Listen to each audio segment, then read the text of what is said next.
Have you ever been in a room, maybe a party or a meeting, and someone walks in and they just they change the whole feel of the place Yeah. without really doing anything loud? Oh, absolutely. They have this pull. It's not about being the best looking person there necessarily. It's something else, a kind of magnetic quality. Exactly. And, you know, you have to wonder why some people stick in your mind for ages, like they set some kind of emotional benchmark, while others, well, they're nice enough maybe, but they just fade. Gone by next week. Yeah, completely forgotten. And that difference, that huge gap between being unforgettable and just invisible, that's really the heart of what we're digging into today, based on the sources we've looked at. Right. These sources lay out this really intense philosophy, a specific mindset, and frankly, a powerful set of skills for what they call the dangerous, delicate art of seduction. Yeah. And they're pretty blunt if you're just relying on luck or, just trying to impress with money or muscles. You're missing the point entirely. You're playing a completely different game and probably not winning. You're basically begging for attention instead of commanding it. So our mission today is to really unpack the secrets behind this kind of mastery. We're drawing heavily on historical figures who apparently perfected this Giacomo Casanova, Ninon de Lenclos. And it's crucial to get this up front. The sources stress this isn't just like a fun party trick. There are real stakes involved. The power you can gain is apparently immense, but it's also described as inherently unstable. Yeah, the metaphor they use is powerful. Seduction isn't a game, it's a fire. Exactly, a fire. And it warms you if you know how to handle it, lets you control the emotional climate around you. But if you're careless, if you treat this kind of emotional power recklessly, It burns you badly. The danger, as they frame it, is that you're tapping into these deep psychological needs in someone else. And if you mess that up, you can genuinely create obsession, jealousy, maybe even a desire for revenge. It can get incredibly messy, even destructive. this is definitely not about, casual flirting techniques. The sources are really clear on the potential outcomes. You either become this figure of unforgettable allure, totally in control of yourself and the situation, Or you get consumed by that fire you started. You end up a slave to the very thing you're trying to achieve. It's presented as a very stark choice, really. No middle ground when you're dealing with this level of psychological influence. looking at people like Casanova, the famous Venetian adventurer, and Ninon de Lenclos, this incredible 17th century Parisian intellectual and courtesan, is key because they apparently didn't just get lucky. Right. They didn't just charm people by accident. The claim is they operated from a deep-tested philosophy. They understood the physics of desire, you could say. They wielded seduction strategically like a weapon wrapped in velvet. They knew the mechanics before they acted. And that focus on philosophy, not just charm or looks, is the absolute key. They didn't stumble into captivating people. They understood why someone gives up their emotional independence to another person. Which brings us straight to the core idea, the thing most people, especially men, according to these sources, get fundamentally wrong. Let's get into that philosophy. Okay, section 1, the core philosophy, really nailing down this idea of emotion over appearance. If you take just one thing away from this deep dive, honestly, this should probably be it. It cuts against so much common wisdom. It really does. It's the fundamental mistake, isn't it? And the sources are pretty ruthless about it. They state that men generally are chasing the surface, looks, youth, maybe status symbols, wealth, the external stuff. Yeah, they think attraction is just about what you see or maybe what you can offer materially. Like if I look good enough or provide enough comfort, that's the key to keeping someone interested, right? And the masters, the ones like Ninon and Casanova, they knew that's just, well, it's the opening act, maybe. Appearance might get you noticed, sure, but it has almost zero power to maintain real devotion. So the core truth, the absolute bedrock of this whole thing is that people, men, women, everyone, fall in love with what they feel when they're with you. Exactly. It's the internal state, the emotions you stir up inside them, the way they see themselves when they're reflected in your eyes, so to speak. If you can't tap into that, if you can't awaken those deeper, maybe even hidden emotions. You get nothing. You can't hold their attention, definitely not their devotion. It just won't stick. And this really shifts the focus, doesn't it? It's not just about being charming or making someone laugh. It's more like, well, psychological engineering almost. The goal isn't just temporary happiness. The sources put it very strongly. Yeah. To make someone fall hopelessly in love, you have to offer them a version of themselves they find irresistible, a version they literally feel they cannot live without. That's the identity upgrade concept. It's brilliant, really. You're not selling yourself, you're selling them an enhanced version of themselves. You become the gateway to their untapped potential, or the key to unlocking a part of them they keep hidden. So it flips the script entirely. It's not, she wants me.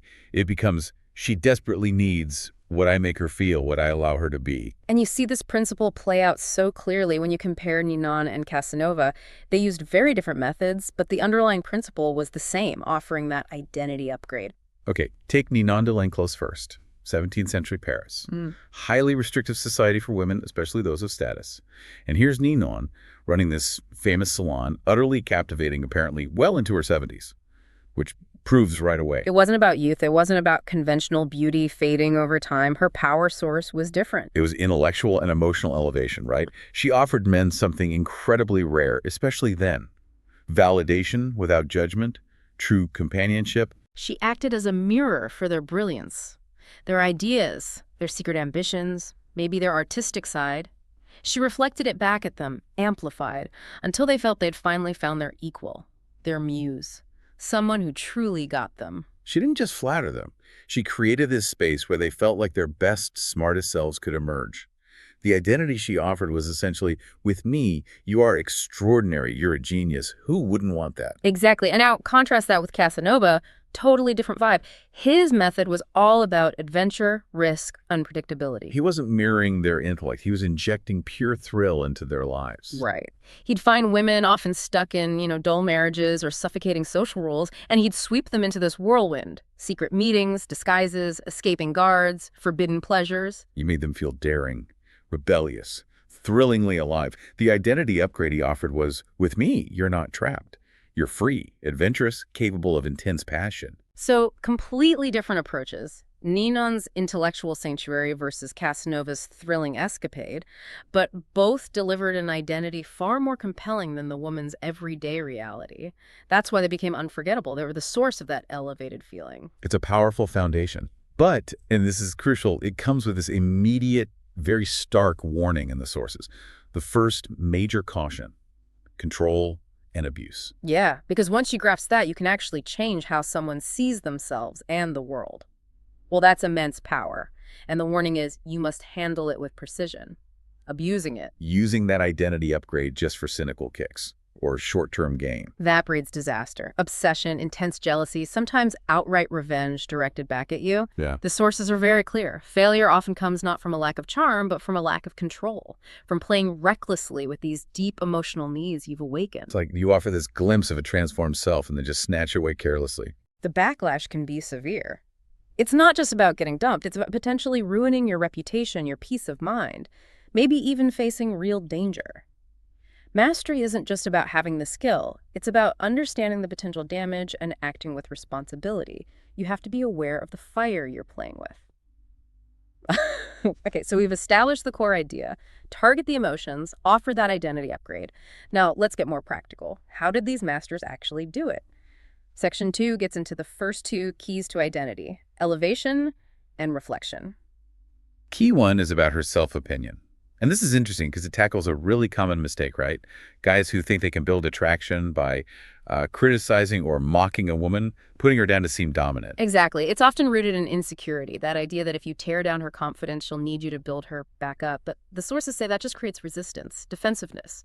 You can't inspire deep devotion by making someone feel small or judged. Maybe compliance in some situations, but never that willing surrender, that deep connection. Never. So the real secret, exemplified by Ninon, is elevation. It's about making the other person feel genuinely extraordinary in your presence. Larger, brighter, more insightful, more alive. And it's not just throwing out shallow compliments, is it? It's deeper. It's about seeing and amplifying their core strengths, their potential. Yes, it's authentic affirmation based on careful observation. Think about Ninon's salon again. She wasn't just smiling politely, she was listening. Intensely. Like every word they uttered was significant. She mirrored back their best qualities, making them feel truly seen and appreciated for who they were or who they aspired to be. That sustained feeling of being understood and elevated, that's addictive. It's why men were apparently drawn to her for decades. Now, Casanova got to the same place, elevation, but often much faster and more dramatically. He didn't just affirm their inner world. He often threw them into situations where they had to be more than they thought they were. Right. He wouldn't just tell a noblewoman she was brave. He'd convince her to, climb out a window with him in disguise. He pushed them to act out their best, most thrilling selves. He made them experience their own potential for daring or passion.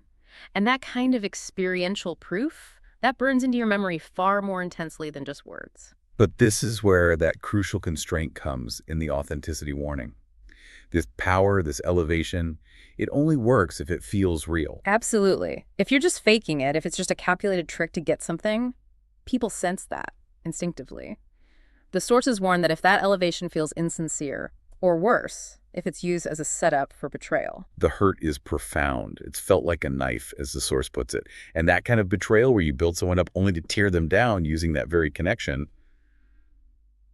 that's apparently unforgivable. So the lesson is balance. You need strategic intent, sure, but it has to be grounded in some genuine appreciation or understanding of the other person's emotional world.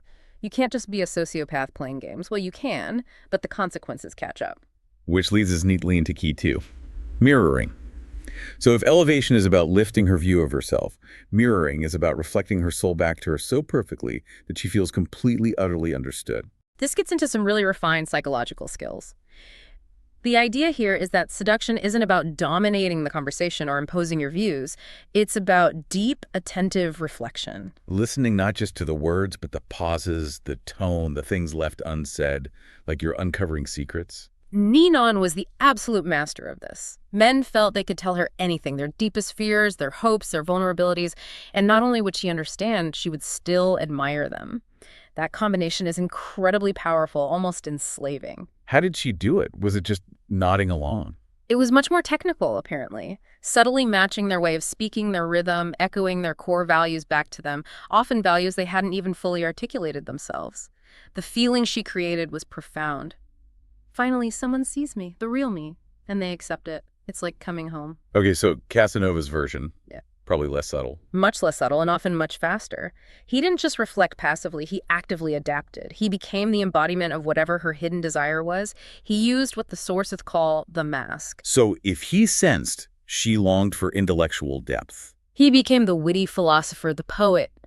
If she craved adventure and escape, bam, he's the daring rogue, ready for anything. it wasn't just agreeing with her. It was literally becoming the answer to her unspoken desires, meeting her exactly where that longing was strongest. Precisely. Instantly fulfilling a need she might not have even known she had until he showed up embodying it. There's a danger there too, right? The sovereignty warning.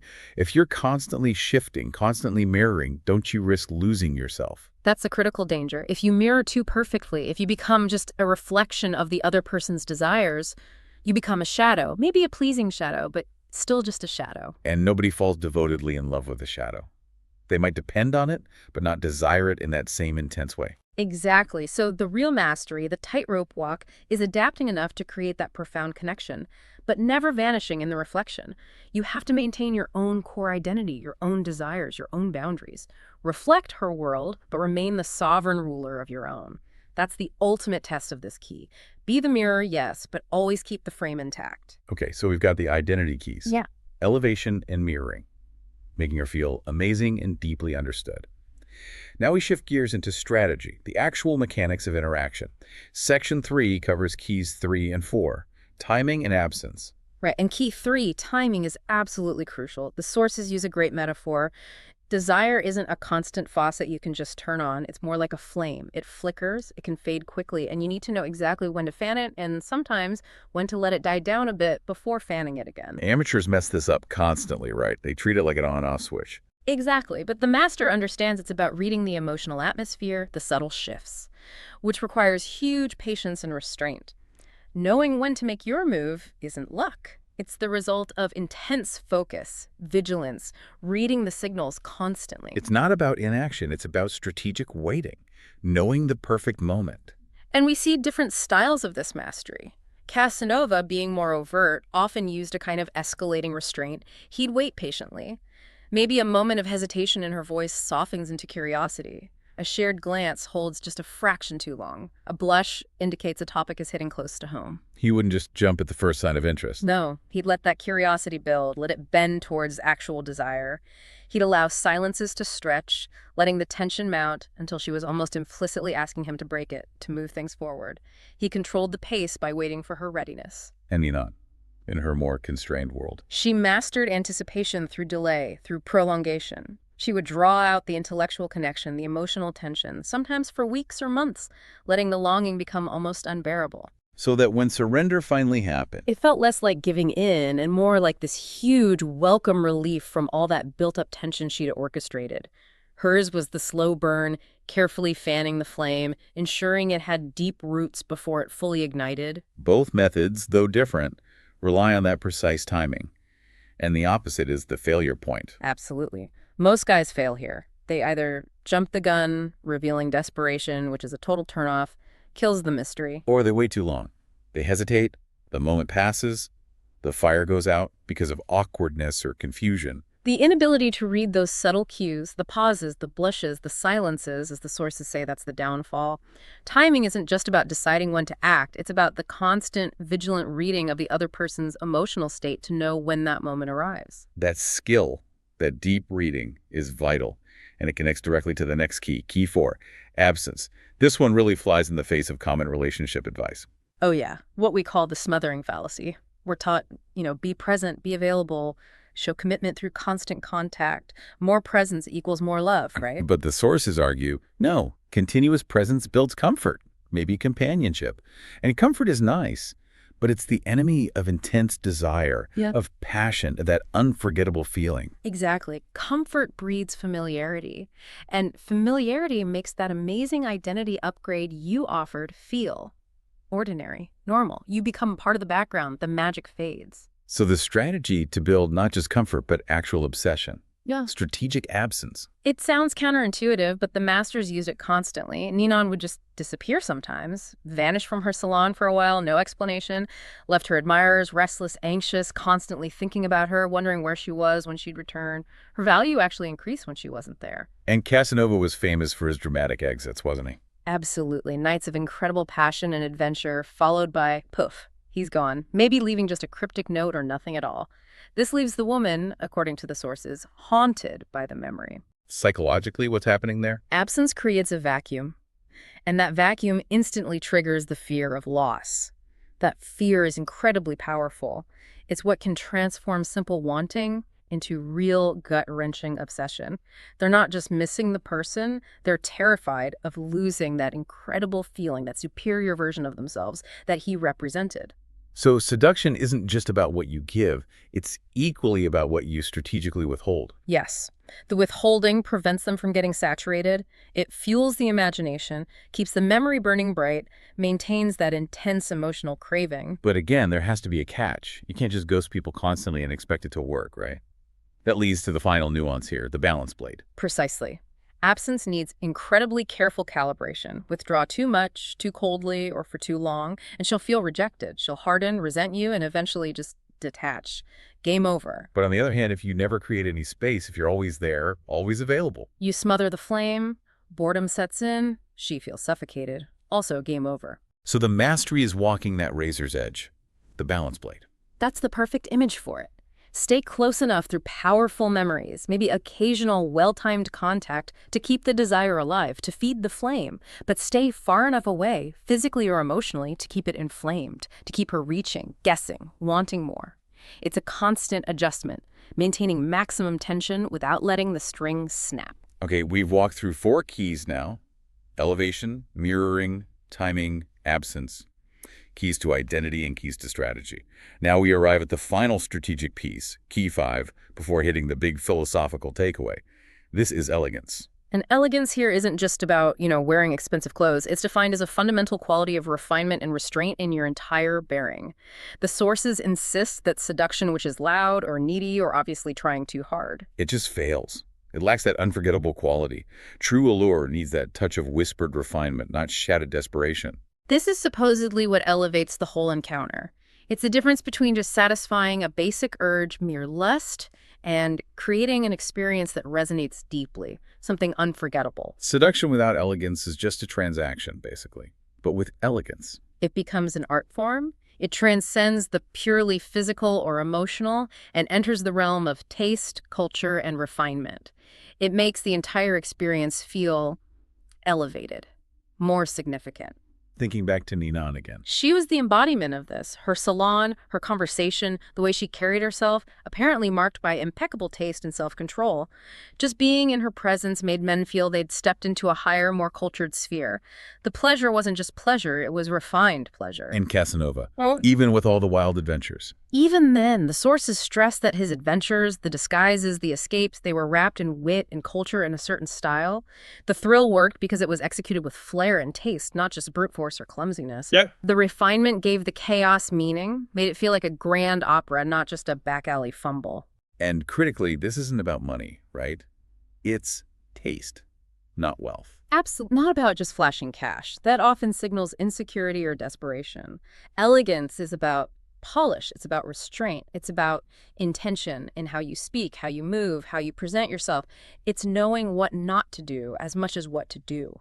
The sources have this brilliant description for it. Yeah. Carrying yourself as if you need nothing but could offer everything. That's it exactly, that sense of complete self-possession. The ability to offer immense value, excitement, understanding, elevation without seeming needy or desperate for something in return. That's the core of irresistible elegance.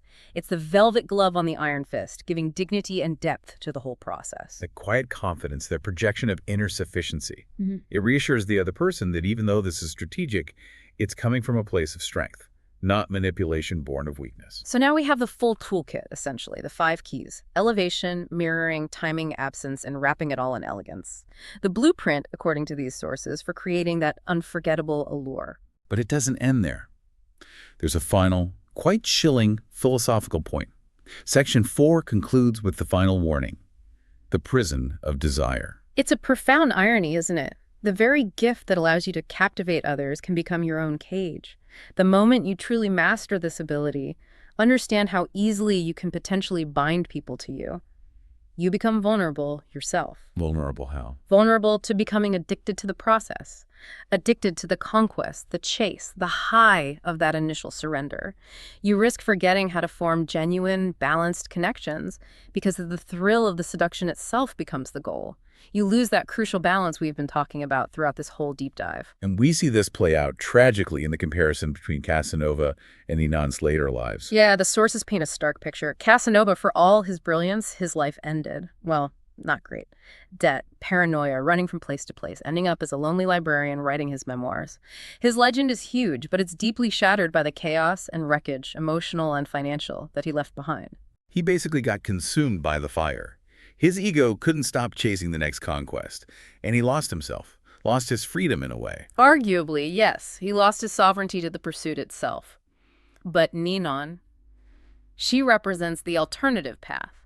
Her success was defined by avoiding that trap. She maintained an incredible inner balance. She loved, she connected deeply, she wielded this influence, but she stayed free. Exactly. She remained sovereign. She never seemed to lose herself in her lover's admiration, nor did she become apparently addicted to the game of conquest.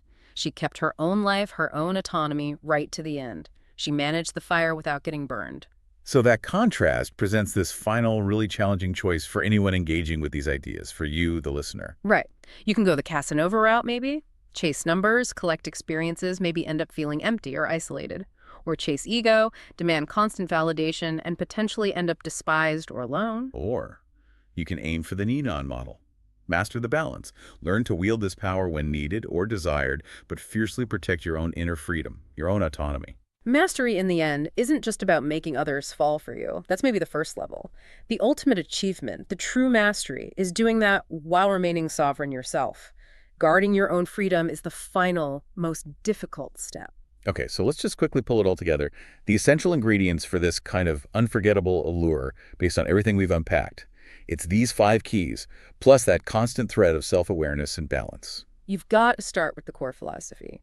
Focus on emotion, not just looks, by offering that compelling identity upgrade. Then, key 1, elevate her self-opinion. Make her feel genuinely extraordinary in your presence. Key 2, mirror her soul, reflect her deepest self back to her, creating that profound sense of being understood, but crucially without losing your own identity in the process. As in the strategic keys. Key 3, master timing. Read the subtle cues, exercise patience, know exactly when to advance, when to pause. It's about reading the emotional atmosphere. Key 4, Use absence strategically. Understand that constant presence kills desire, while calculated withdrawal builds obsession and longing. Find that balance blade. And finally, key 5. Wrap it all in elegance.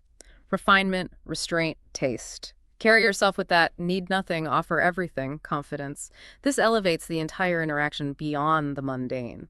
And if you can genuinely integrate and master all these elements, the sources promise something incredibly valuable, something rarer than gold, an allure that makes you not just temporarily wanted, but emotionally indispensable, unforgettable. But the journey itself is, as we've said, perilous. You're dealing with the deepest aspects of human psychology, the sense of self, identity, core emotional needs, which leads us to that final provocative thought to leave you with. Mastering this art is, yes, about influencing others, potentially binding them emotionally, no question, but maybe the ultimate test, the real peak of mastery. Is remaining completely sovereign and free yourself, even while holding the power to ignite such an intense, consuming fire in others. What does real freedom even look like when you possess the ability to shape someone else's emotional reality so fundamentally?